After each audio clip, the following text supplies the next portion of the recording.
Hey, what's up, guys? Welcome back to the Mac Effect. I really appreciate you guys tuning in once again, coming back every Tuesday to see the great content that we are putting out there for you guys, that we continuously cook, that we're continually just thinking like, what would be a good interview, a good conversation for you guys to listen to and for us to grow as well. Because one thing that I've always been vulnerable when it comes to the Mac Effect is I'm growing as well. So with that being said, guys, it is my pleasure, my honor to be interviewing today, guys. Beto, thanks for coming, bro. Thank you for having me. Appreciate it. I appreciate you taking the time. I tell my guests all the time because the Mac Effect is something that is healing something internally. So anyone that takes their time and invests it in the Mac Effect, I just thank them so much, bro, because it means a lot to me. So thank you for coming. I'm excited to be here, man. Appreciate it. Yeah, thank you. And more than anything, Beto, one of the reasons why I wanted to have you, bro, is because we've never really had like a sit-down conversation where we just kind of chatted up as men, as guys. Like we've met through certain parties and get-togethers at Jackie, Bill Plan, and all this stuff. And I've gotten to know you, and we chat a little bit where I'm like, you know what? Beto seems like such a cool dude, and you have a lot of things going on in your life.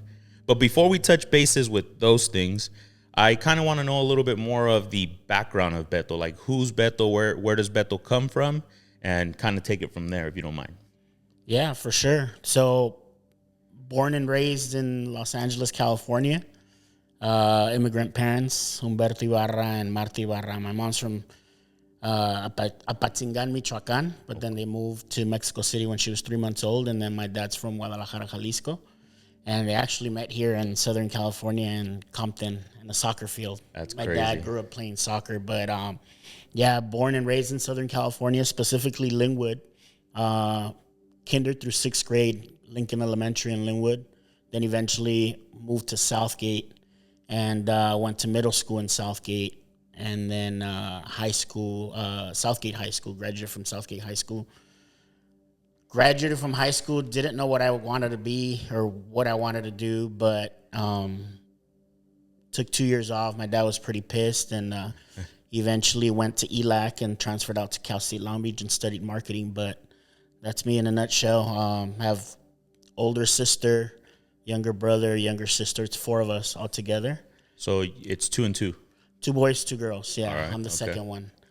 And but yeah, I mean, kid from SoCal, but spent all my summers in Jalisco. So my dad, out of 9 brothers and sisters, he's the only one here in the United States. Oh, wow. Yeah, so we have a lot of family in Guadalajara. Which is So nice. yeah, so I spent literally from the age of 6 to about 17, 18, every summer was Jalisco. Beautiful. That's awesome. Yeah, so spent a lot of time in Jalisco and got the opportunity to travel some parts of Mexico with my parents and kind of explore where my parents come from. Yeah. And that's good to know, the background of where parents come from. And it's funny because one thing that I always tell people, the listeners, the viewers, I always let them know, look, I'm honest. We've never sat down.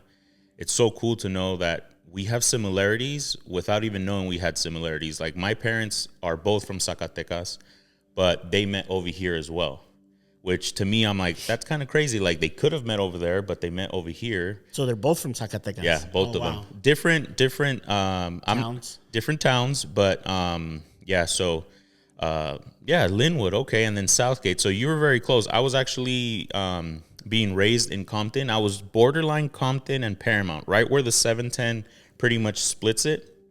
I'm the first little street over that bridge on Gibson. Off of Long Beach or off of him? Off of Rosecrans. Okay. 710 Rosecrans. And then that first little street right there in Gibson. But we had family members in Paramount. So I was pretty much raised in both cities, but more in Paramount because my mom, since we had family in Paramount, she was like, you know what? Paramount just seems a little bit of a better school district than Compton. So let's put you over there, right? So my high school technically should have been Dominguez High School. But I actually went to Paramount High. So shout out Dominguez, shout out Paramount High, guys. So, yeah. But all right, Beto, and growing up in these cities, how was it like, dude? Like, how did you fit in with the crowd? Like, did you feel like, you were part of it, or did you feel more like out of it? Like, how was it for you?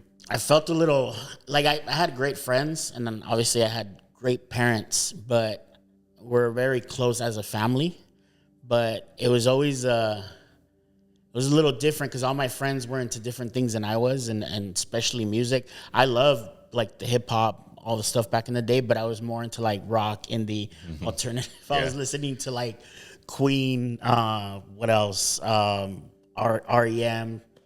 But anything from that genre, the Smiths, and most of my friends were like hip hop, gangster rap, and I kind of stood out because it wasn't what everybody listened to in that area. So But I mean, it was fun though. It was fun. I mean, growing up then compared to nowadays, I mean, you remember riding bikes, hanging outside until the lights came on and you run inside. But I honestly don't have any bad memories. The only craziest two memories I have is the one that stands out the most is hanging out with my friends. I mean, obviously where we come from, some people go different directions. They follow different paths. And unfortunately, some of my friends started gangbanging. And I remember hanging out and being shot at because one of my friends was being shot at.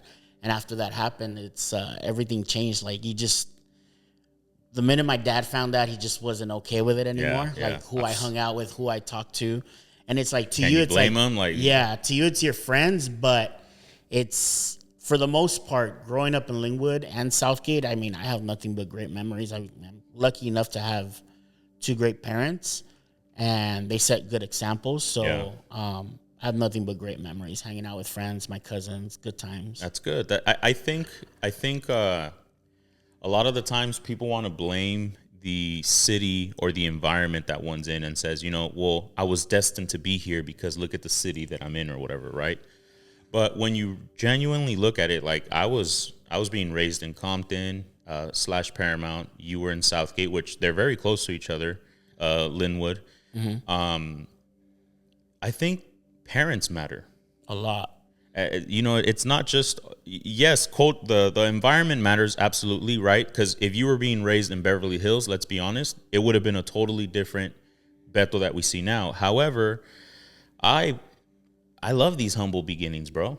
Like you could look back at like I go back to my mom's house sometimes because she's still there, and I'm just like, wow, like thank you God, like not boasting, not thinking like, oh, I'm in a better place, better than them. No, it's just thank you God for showing me humbleness. And if you continue to want to humble me, then do it, because at the end of the day, I definitely don't want to be someone that se enaltece or thinks higher than anyone. But these are good backgrounds, like the memories you're saying about your friendships and being shot at. Dude, I remember I'm shooting hoops in the front of my house. I'm like 12, 13 years old. I'm just shooting hoops in the front of my house. And I just hear a car like squeaking the wheels, and then some guy gets on his one knee, and just goes, bah, bah, bah. And I see the car just like slowly go to the side, hit the electricity pole, and then the guy just falls out of the car, dude. It's graphic, like it's straight out of a movie. Yes, and the guy just falls to the floor. Dude, I just grabbed my ball. I ran to my backyard. I didn't even run inside my house. I just ran to my backyard, and I stayed there for a couple hours. And I think my mom eventually came, was like, dude, get in the house or whatever. But it's crazy stuff that you could see around there. But I think it makes you who you are, right? Absolutely. You could either go the right way or the wrong way, right? But like you said, parents have a lot to do with it. Luckily, we had good parents. And my parents were always really involved with our school and everything we did, our activities, even though they both worked. But at dinner, conversation, how was your day? Yeah. Really involved. But honestly, coming from where we come from, I feel that it builds you to who you are today, right? Yeah. But yeah, I'm thankful for everything in my journey so far. What helped you, or what do you think was what made you say, you know what? I don't want to go, because you had friends that were gangbanging and all this. And in Paramount and Compton, it happened all the time as well. Like I had crews trying to tell me to join with them, but I knew that's just not my scene. That's not who I am. How did you, or what helped you to make the decision, I'm going to go this route? I think, one, obviously my parents, we always had conversations, my dad especially, but one thing, I never really cared for school until 6th grade. I had that one teacher that I always joked around. I always pictured her as that teacher that would move to Africa one day and just teach the less fortunate. But it was Miss Kincaid. Like the way she taught, the way she was involved, like she made me fall in love with school. And the biggest thing for me was reading. She made me fall in love with reading. And obviously, who you meet in life kind of helps you and molds you to who you are today, right? But I think it was her. It kind of shifted me towards paying better attention at school and really enjoying it. That's crazy. And more than anything, reading. Dude. Like she made me fall in love with reading. She gave me my first book that I just read from front to back. Yeah. And after that, it just became like I wanted more. Like I enjoyed learning, right? Yeah. Not knowing something and then learning about it. But I think she had a big impact on me one way or another. I always think about her, but it's funny because years after that, I ran into one of my friends who ended up going to the same high school as me. And I asked her, hey, what's up with Miss Kincaid? She's like, dude, she lives in Africa now. No way. And I was like, what? So I always imagined her doing that. But yeah, she was just that teacher that she loved teaching. She liked having a good impact on her students' life. And I think that was what kind of shifted me because we saw a lot of good and bad in our neighborhoods, right? But I think that was a big shift for me where I started focusing on school more. Teachers are so important, dude. Like, so important. Like, again, back in those days, I think they were just looked at like, okay, they're teaching. And I don't know if maybe back in the days they were looked como like less because they were just teachers. They weren't really doing anything that was like super major successful, but they chose to like invest in the next generation to come. Like, you need people that are willing to sacrifice so that the next generation can grow and develop and become better. 100%. So right now that you said that, first of all, shout out to her. No disrespect. How old was she? Like, do you think she's still alive? You think she's still out there? I think she is. I mean, I'd love to find her, but... So if she's watching, if you're listening, if we can, let's try to reach out to Beto. The reason why I say it, Beto, is because I also want to do a shout out to a teacher that impacted my life. His name is Mr. Cole. If you're there, if you're listening, I need you to reach out as well. I'll put the information there where you guys can reach out. It'd be pretty cool to catch up with these teachers because they were very huge, impactful. Unfortunately, mine was in 6th grade. Mine came until the 10th grade.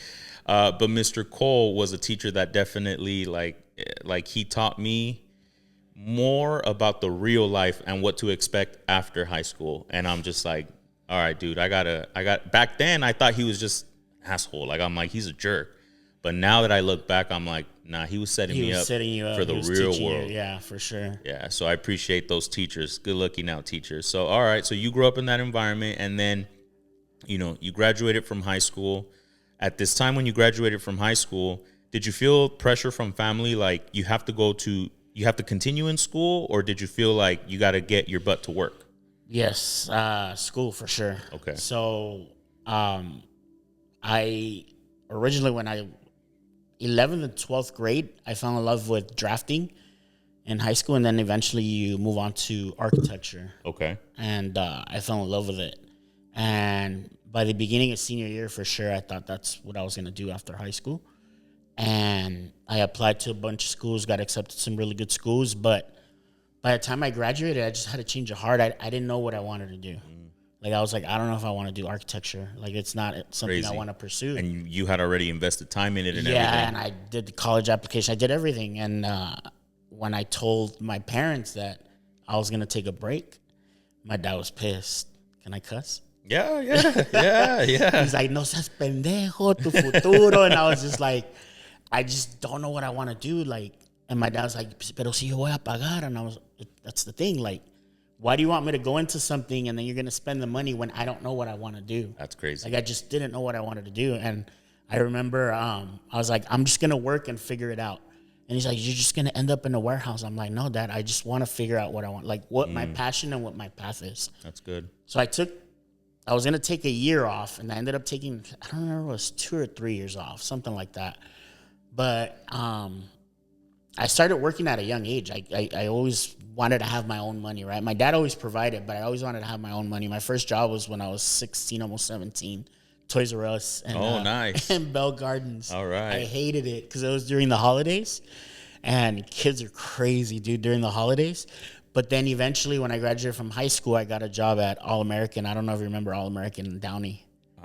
On Firestone, it was a big hardware store, family owned. Okay. Like anybody that's from Downey or Southgate, like They'll that's where know. everybody would buy their Christmas tree. Okay. Because they had the best Christmas tree. So I worked there for probably a year and then just kind of bounced around Office Depot, Lowe's, and Trying to figure things out. Then eventually I ended up at T-Mobile, and I was there for almost 11 years, and they actually paid for my school. Oh. And that's when I fell in love with business. Okay.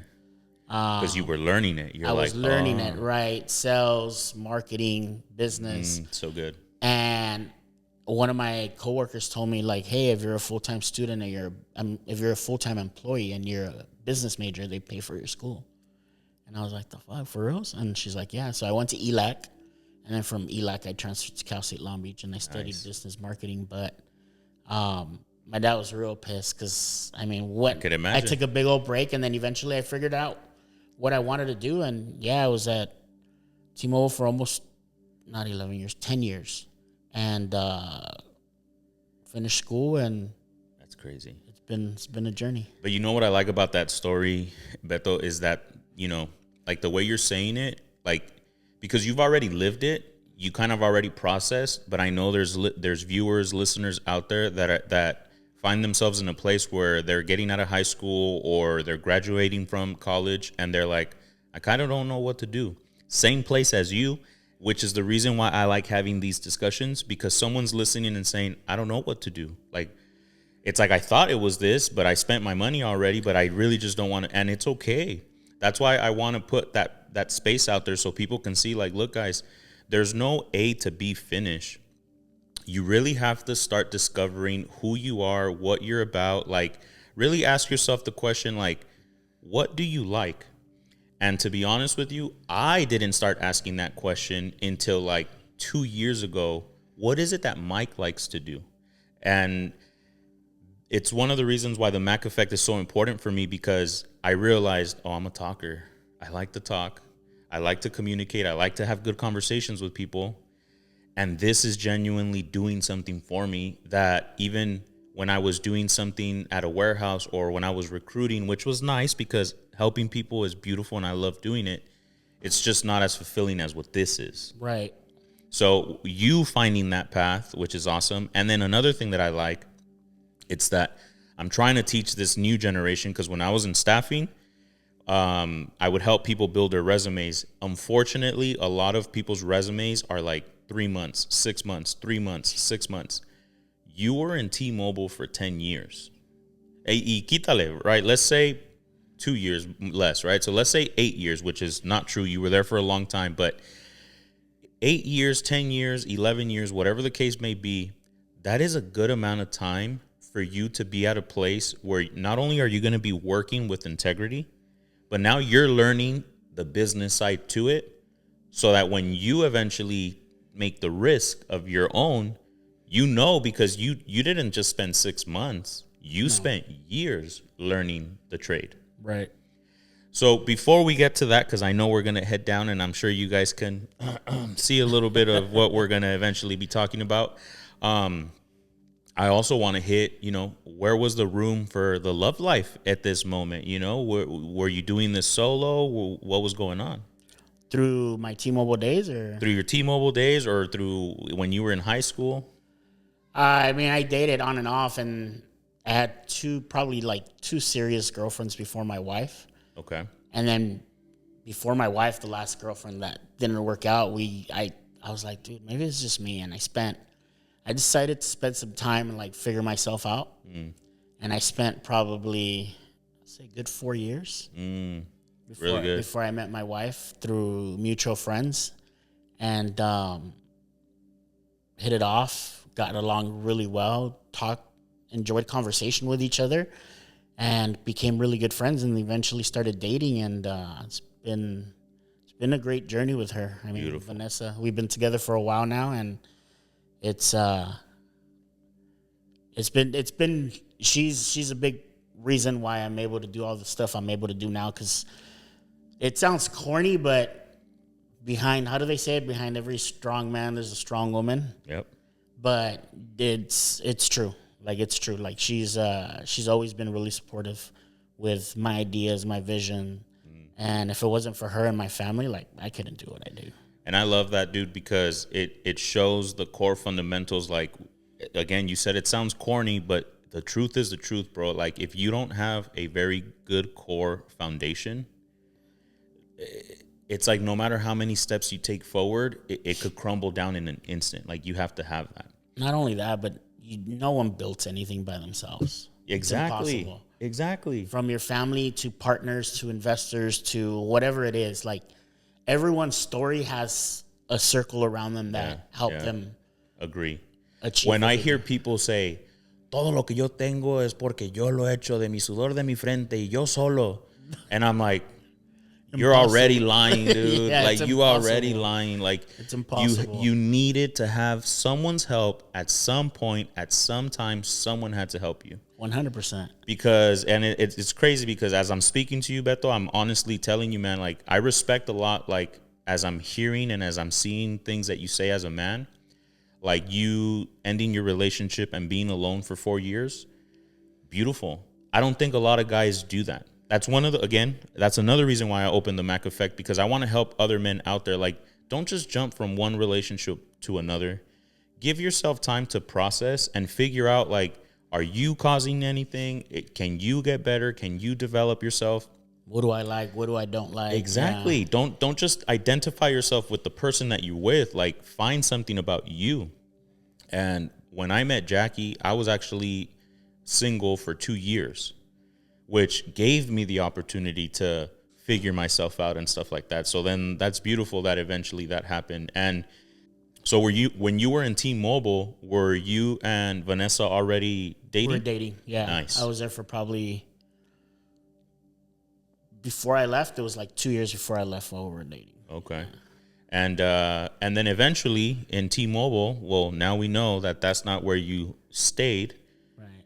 What happened after that? I left. I loved the job. I learned a lot. I love the people. I love the customers. I like working with people, helping people, customer service, sales, all that stuff. I love it. It drives me. But I don't know if you remember, you said you're a big techie guy, but a while back, I think this was 2010, AT&T had offered to buy out T-Mobile. Mm-hmm. And at the time, they were the only two service providers that worked off of GSM, which is the little SIM cards back then. Okay. So Congress put a block to it because it was going to be like a monopoly of that system.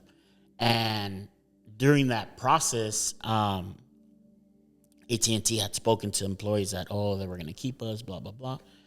The culture just changed completely. Like, everything changed. People weren't being promoted based on their work or their experience. It was just like a lot of favoritism started happening. And I was just like, I don't know if I'm liking this culture anymore, right? Yeah. So I decided to take a year off. And in that year off, that's when my cousin, who's my business partner, approached me about starting a company. Mm-hmm. And I don't know if you want me to roll straight into it, but that's when we started our company. This was March 23rd, 2012. March 2012? Yeah. Okay. We started I started doing a lot of homework from 2011 and on, and then in March 2012, we started our LLC, and we started our importing and distribution company out of Southern California. And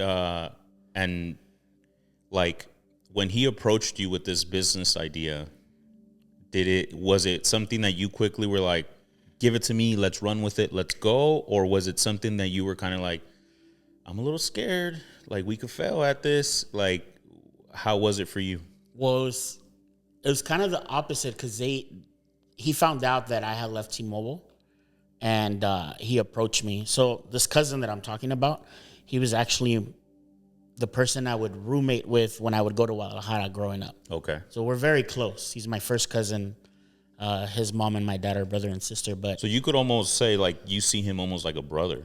like an older brother, yeah. Yeah, yeah. So he approached me with he's a lawyer in Jalisco, and one of his lawyer partners had approached me about some of the brands that they represent in Jalisco wanting to come into the United States. And when they were at first talking to me, it was more like, can you help us figure this out? We'll hire you on. And then the more I started doing homework and learning about it, I was like, well, I don't know, I want to work for somebody. Like, I'd rather be part of it. So we partnered up, and I started doing all the legwork, all the research, and getting all the federal and state permits to start our company. And I had the conversation with my wife. I'm like, hey, like, I know I was going to take a year off and then eventually take a job offer because I had a couple offers. But there's opportunity to start our own company, which would be an importing and a distribution company to import tequilas and mezcales and any spirit from Mexico, right? Luckily, she said, like, if that's what you want to do, let's do it. Wow. She was working at a CPA firm full-time at the time.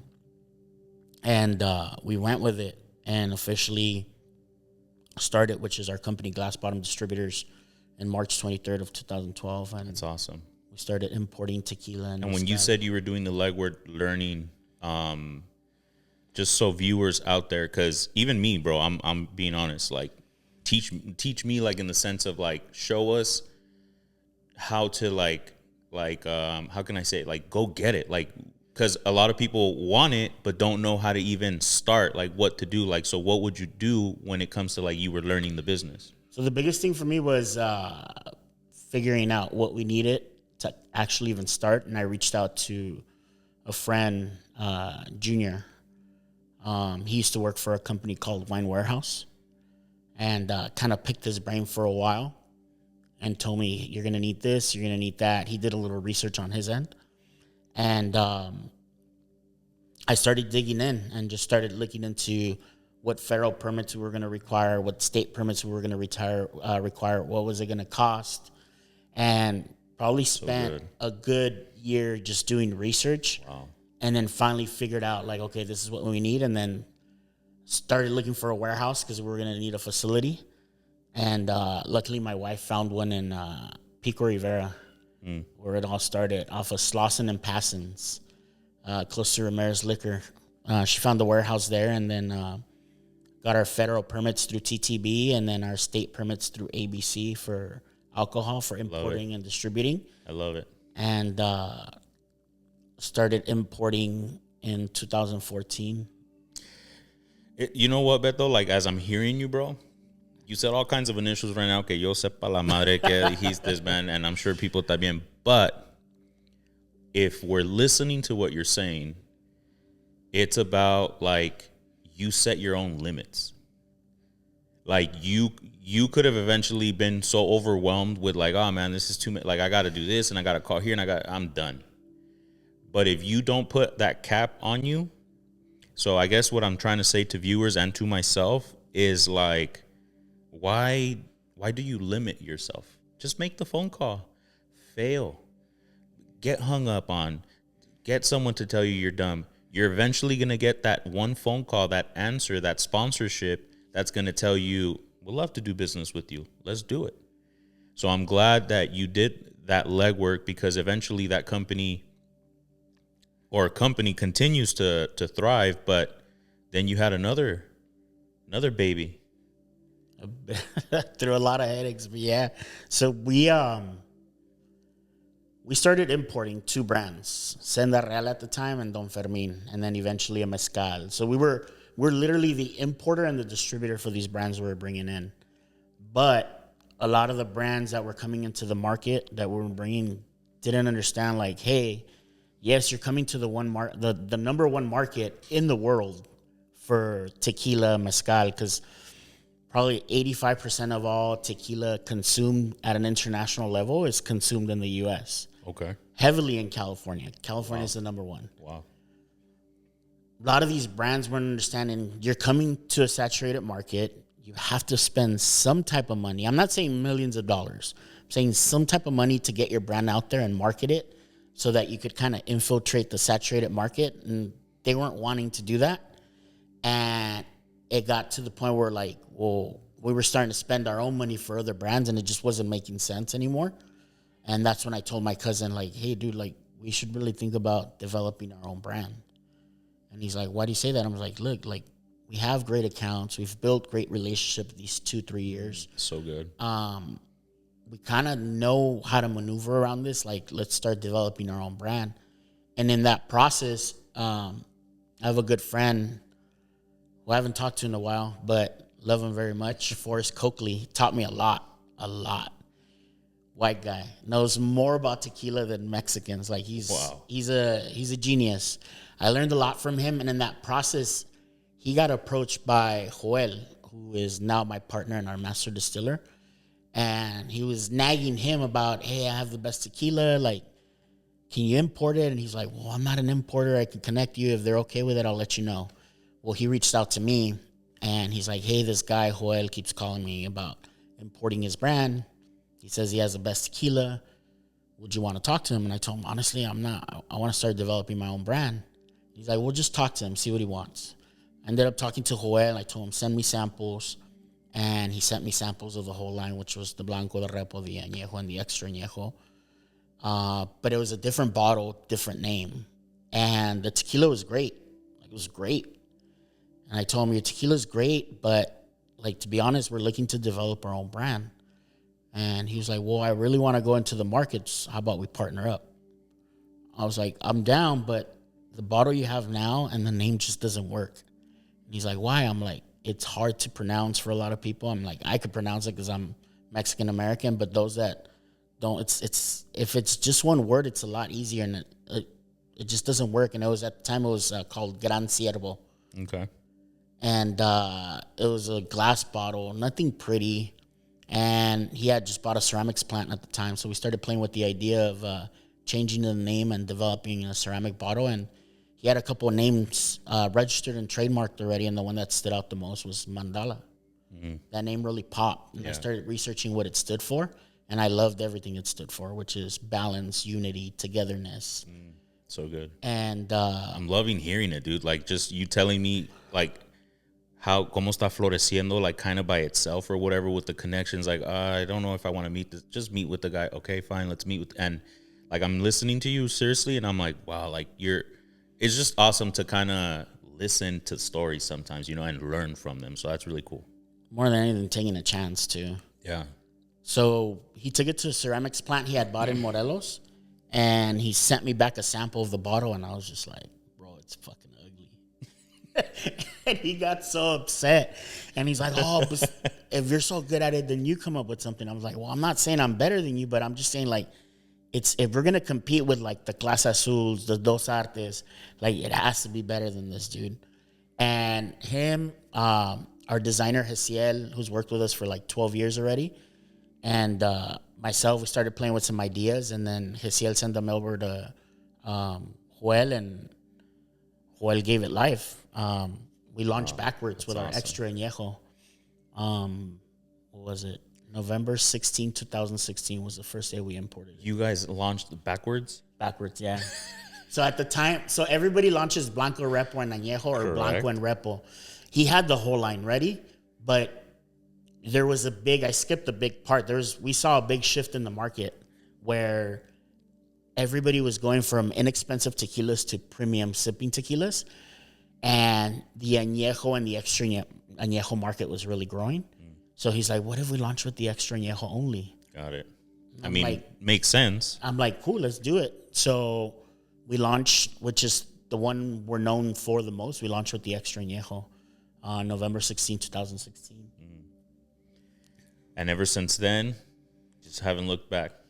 Haven't looked back. It hasn't been easy, though. Well, that's what I was going to actually. That's why right now I was going to say, no. I'm sure, like any businesses, bro, you have that moment where you're going like this, and then it goes like this, and then it goes like this, and then it goes like this. So I'm sure it's been a crazy ride, man. It's a lot of this, for sure. When they ask you, what is it like to own your own business? And the best description is a roller coaster. Because 1 minute you're up, 1 minute you're down. Yeah.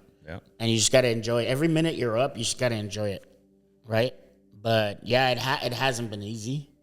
Has there been moments, and I mean, if you just be real, like if it hasn't, then it hasn't. But has there been moments, bro, where you wanted to just throw in the towel? The first time I brought it. Because you keep in mind, when the first stuff I was importing, it was inexpensive. I was selling it for like, at the time, dirt cheap, right? It was great quality, but it was inexpensive. And I go from selling you a, $20 bottle of tequila to now expecting you to pay $100 for a bottle. It was tough. Even though I had great accounts, it was tough. But I remember the product arrived on a Wednesday. And on a Friday, like, I was out there hustling, trying to open accounts, and it just wasn't working, and nobody was buying. And it was like midnight, and my wife's like, what are you doing? Like, weren't you home yet? And I was like, dude, nobody's buying. And I think she knows, but I was at the office. I'm not gonna lie to you, not to sound like a little bitch, but I was crying, dude. I was like, the fuck am I doing? Like, I was so fucking I get goosebumps thinking about it. I was so frustrated, and I was like, fuck, I think, love it. Like, the fuck am I doing? And went home, and over the weekend we talked a lot. And she's like, why are you getting frustrated? Just focus on the accounts you have, the ones you have a good relationship with, and go from there. And I kind of refocused everything. I started focusing on the accounts that I already had a good relationship with. And I said, okay, I'm gonna focus on the accounts I have a great relationship with, and then focus on the marketing and the content we do on social media with Gesiel, who works with us, and spend a couple $100 a month on the content. So sponsored posts, Google AdWords, right? And we started doing exactly that. We started getting it into Emilio's, the Ramirez's, Ixta Cocina Mexicana, Calaveras, couple restaurants, a lot of the key retailers that already had a good relationship with us. And with the content and the social media we were doing and the sponsored posts, it slowly started picking up. And I started seeing, like, people were reaching out now because they liked the bottle. They wanted to know more about it. And then eventually we started getting traction. And the minute we shifted and we stuck to it, it started working. Yeah. But probably end of 2017, we started running into the issue that most businesses run into when they're growing, and it's not having enough money. So we couldn't keep up with the demand. We didn't have enough capital to continue to produce more. And it got to the point where we needed to look for investors. But I was lucky enough that I was selling to a specific restaurant, which is Gaucho Grill. One of my partners was an owner of Gaucho Grill, and they were drinking a lot of it at Gaucho Grill. And one day I walk in, and he comes up to me super drunk, too. He was entertaining a bunch of people, and he's like, hey, what the fuck, dude? You keep running out, and you can't fulfill our orders. He's like, what's going on? And he's walking out with me as I'm walking out after delivering. And he's like, are you looking for investors? And I was like, as a matter of fact, I am. Damn. And that's when he's like, dude, I believe your brand. Like, you have a great product, great packaging. I think, like, you could take it to the next level. And next day we talked, negotiated probably for like a year before they became my partners. Wow. And then they became my partners May of 2018. Wow. Kirk Kartosian and Craig Kartosian. Wow. Two Armenian brothers from Downey. Crazy. That's crazy. Yeah. It's because, how can I say this, Beto? Like, the way you're saying the story, it's like what you were saying earlier about growing up in Linwood and all this. Like, now it comes out a little bit easier, but I'm genuinely, like, trying to go back and live that moment with you. Like, I want to kind of go back to the point where you're like, I'm going to sound like a little bee, but I was crying. That's what I want people to see, to be like, it's okay. It's all right to go through a crappy moment. Like, why do we have to act like life is good? I have all of it together. Like, no, there's going to be days where you want to throw in the towel. The one thing that I'm learning from you right now that you're kind of teaching me, and it's healing something inside of me, is but don't quit. That's the biggest one. Just don't quit. Because if your passion is really there, your love is really there, and even if it fails, there's two things you can do. It either broke you and it was a complete failure and you're done and you're out, or you can learn something from it and get up and then go figure it out again. Agreed. We failed a lot throughout this process, and keep in mind, this is with my cousin, my partner. We failed a lot. I mean, even with Mandala at one point, our accountant, he's like, hey, you're bleeding too much money. Like, what are you guys doing? Like, that's it. You're done. And my cousin's like, dude, we're going to have to close. I'm like, he's like, we're done. And I was like, nah, dude, let me find people that are interested in the project. Like, give me some time. And in that process, luckily, I met Kirk Cartosian, who was interested and believed in the brand and the potential of the brand. And since then, we've had other partners come along. But yeah, it hasn't been easy. It's been really hard, but it's been fun. Like, I fell in love with this industry and developing concepts and creating stuff from something to nothing, from nothing to something. But it's been a journey, and more than anything is sticking through it. Through the easy, through the hard, but all through the failures. All the failures are going to teach you something. So in some of the parties or little get-togethers that my wife plans, because of she's releasing a new single or whatever for my mother-in-law, and the times that we've gotten to meet you, she told me a little bit about the tequila and everything, and we've had it now. I've even, for our wedding, you were our biggest, you were the most popular thing in our vow renewal. We got enough from you. We paid for it. All right, guys, I don't want anyone out there saying, like, because sometimes, like, I'll be honest, like, I know people think, like, look, people say, like, oh, well, if you got the plug, then, you know, the homie should hook it up. But we'll go to, like, a random store. We'll go to Louis Vuitton and spend $2,000, $3,000, $4,000 and give it to them. Like, and I tell people, bless the people around you, you know? Right. Bless and help the people around you. But I say that because I want to make it clear for people. But at the end of the day, like, people were loving it, dude. People were loving it. It's something that I'm not a drinker. I don't drink at all. If anything, in the last year, I've kind of become more just of a social drinker. Like, if there's a party going on and people are like, let's take a shot, then I'll do it. But the tequila, man, it's been so popular. My pops, and I think I've shared it with you in the past. I'm like, he has an alcoholic problem. He doesn't drink, but he's constantly telling me, consígueme dos botellas, consígueme aquí, consígueme allá.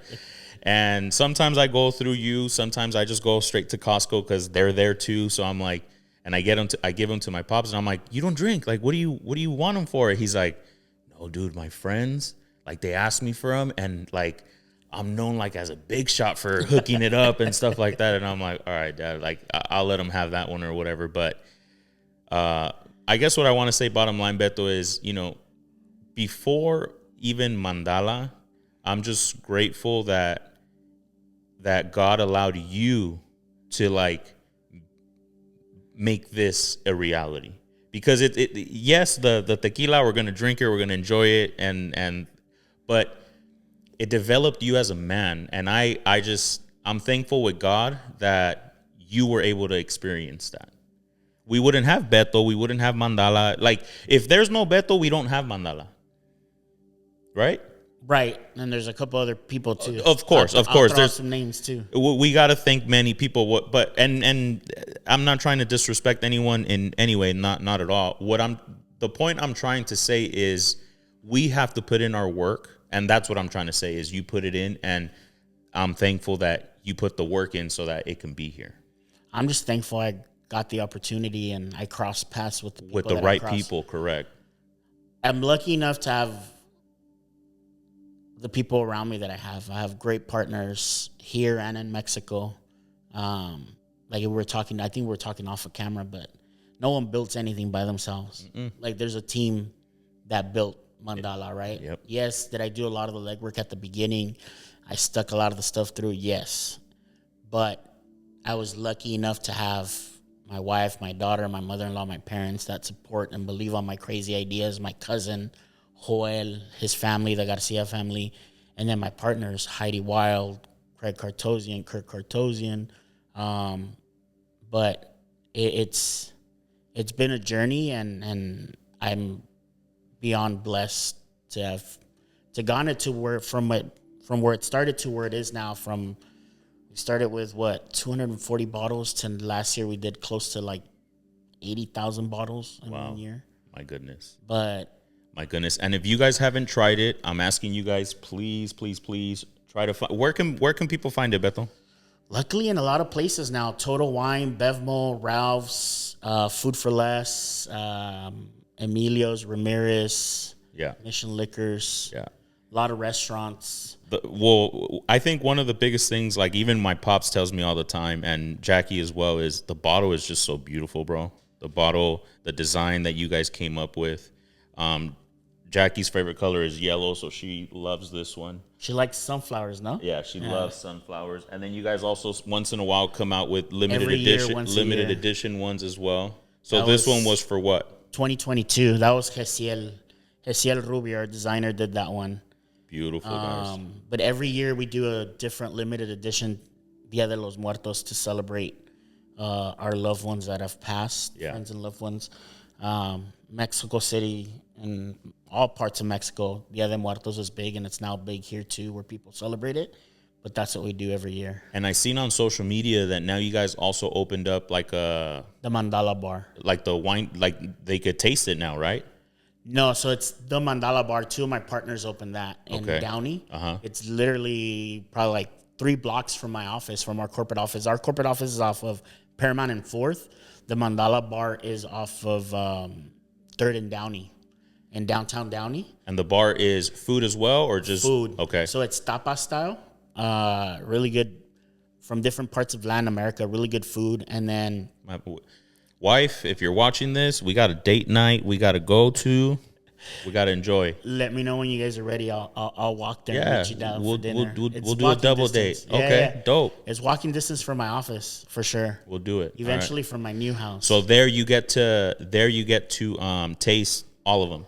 They have all expressions there, and they have a bunch of delicious cocktails made with mandala for sure. Wow, And that's then there's awesome. a nightclub in the back, Beso, and the speakeasy upstairs called Kuroao, Okay, all and a right. New York style pizza place, Avenue Pizzeria in the front. Oh my goodness. So it's a 4 venue in one. It used to be like back in the day, it was called Avenue Theater. okay. It was did you ever go to Southgate? Do you remember or not really? I wasn't really a lot involved in the Southgate area, but There was a theater on Tweedy. It's still there. It's called the Allen Theater. Okay. Old school. Kind of like that in Downey. It was called Avenue Theater. And my 2 partners, Kirk Cartosian and Adriana Mosa, they purchased it probably like 10 years ago from the city. And it was a 10-year project, and they just opened it a couple months ago. But it's an L shape in the front. Off of Downey, it's Avenue Pizzeria, New York style pizza. And off of 3rd, it's the Mandala Bar, then Beso nightclub, and then upstairs, Kuroao Speakeasy. all right. That's dope. That's dope. when you're- And what's Mandala right now up to? Like what's the vision? What are the goals right now?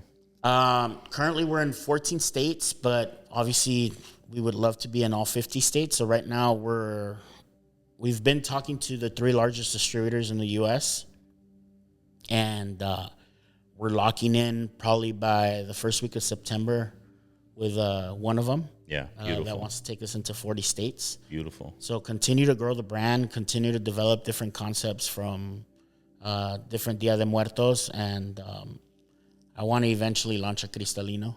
Okay. All right. So, and then maybe one day a Mezcal too. All right. We'll I like it. I like it. I asked the question because I want viewers once again. Put a goal out there. I'm barely learning this, dude. Guys, I'm 37 and I'm barely learning this, but it's better late than never because it's never too late.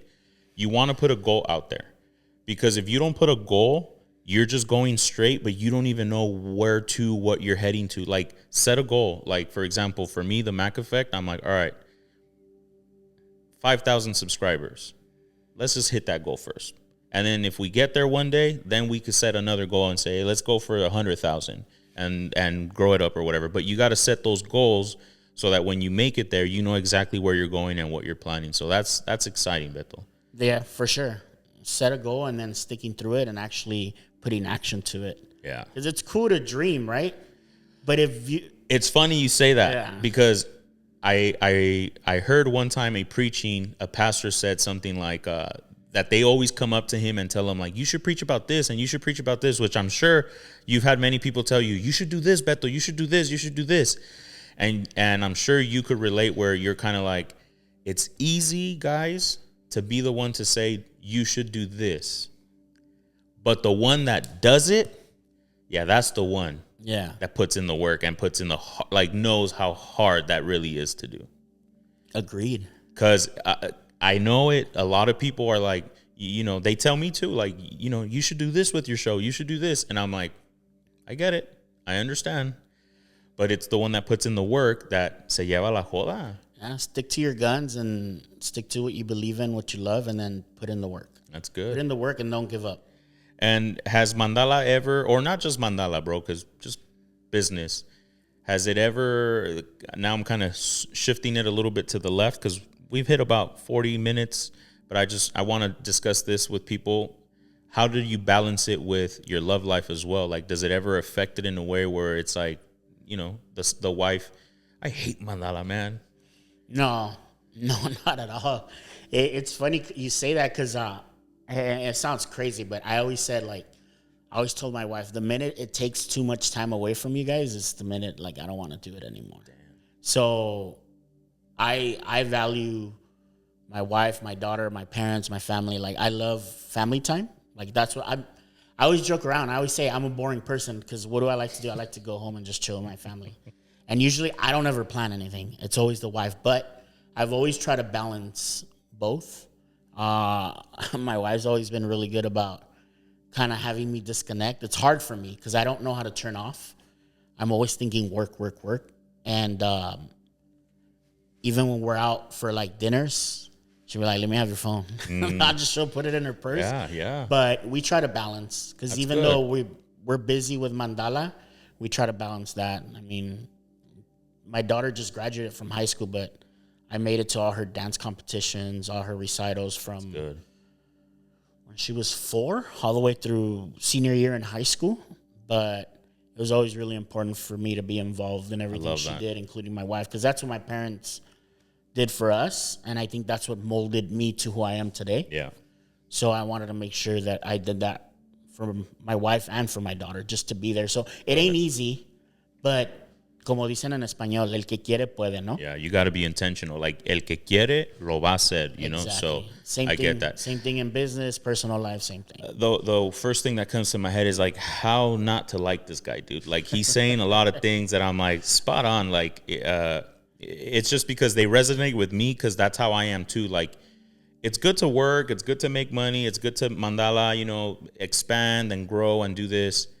But if you don't have the core, which is your family, if you don't have a place where you can just rest and sit back and just enjoy the fruits of your labor, then what are we doing it for? Exactly. So I love that. Again, as a man, those are just things where I'm like, fuck, man, like, Beto, like, I freaking love it. Like, I love the fact that his morals are there. You know, I'm not saying you're perfect because no one in this world is, but at least you understand what you're luchando for, what the plan is, because you're living it now, which I've mentioned many times through social media, bro.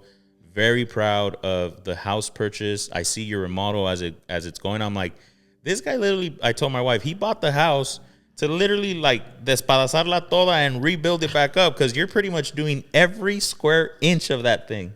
Everything. That's beautiful, man. That's awesome. And I was telling my wife, I'm like, well deserved. That's what one works for. And what is he going to do? What is he going to leave it for? For his family, for his kids, for his grandkids, whatever God allows. But it's beautiful, man.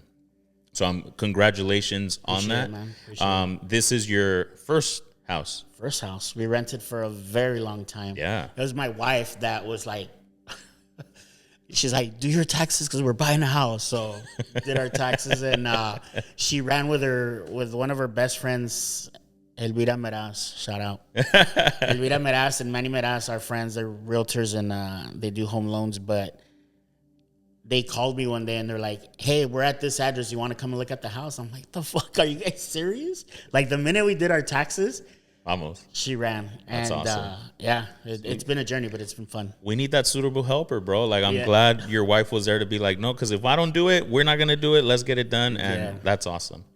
Beto, where can people find you on social medias, either you and the Mandala or any of that?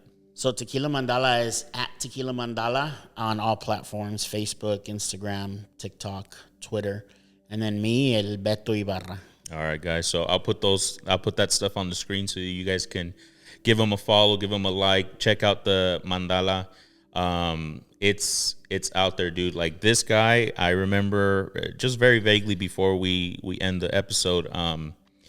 This guy made me go through an awe moment a couple years back. I actually got to meet. Well, at the time, he wasn't a Dodger anymore. It made me a little sad, but I got to meet. Oh my goodness, I always forget his first name. Turner. Justin Turner. Justin Turner. And I was like, oh my goodness. I was starstruck, bro. Like, I wasn't even starstruck with my suegra. I was starstruck with her husband, Esteban Loaiza. That was at the Live Through Love launch. Yes, the bottle. yes. Yeah. The event where I met Justin Turner, or where I just said hi to him and we took a picture, and I'll share it with you guys. But I was like, oh my goodness, like let's go Dodgers, you know. So that's pretty dope, man.